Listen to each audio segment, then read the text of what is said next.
Hello viewers, welcome back to the YouTube channel of Yash IVF. Today we are going to be talking about how we can increase the success rate for IUI processes. Let us take an example. We had a couple where the male partner was around 30 and the lady was about 25. They had been married for 4 years, no child.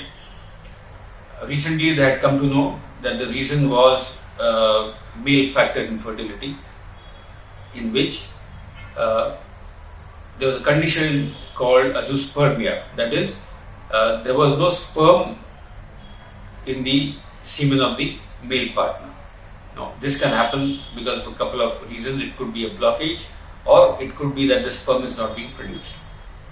In the case of the male partner, when we did the blood test, we realized that no sperm was being produced. For them, one way to get a baby was to undergo an IUI process using donor sperm. They agreed to that. Now, they were very particular about starting the IUI cycle in a particular period and having a family within a certain span of time, because they already had spent a lot of time and they could not afford to waste further time. Therefore, it was very important that they should get success within a certain period of time, and of course money was also an issue. So we advised them that they should take certain precautions before going into the IUI cycle to ensure that the cycle would be successful. An important aspect is to ensure that the fallopian tubes are clear and open.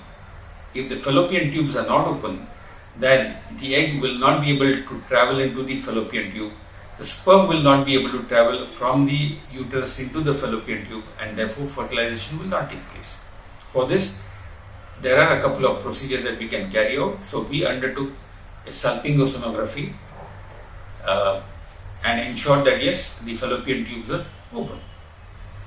Once that is done, then the process of IUI was carried out.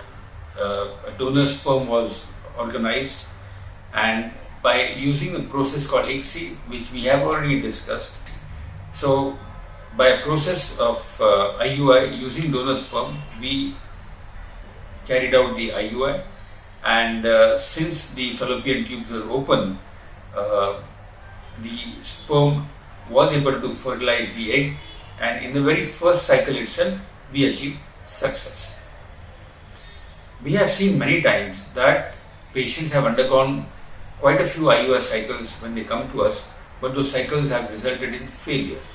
And on testing of the fallopian tubes, it has been found that the fallopian tubes are blocked. If the tubes are blocked, there is no way that the IUI cycle can be successful. So, carrying out a test to determine the patency of the tubes is very important, and that's what we did in this particular patient.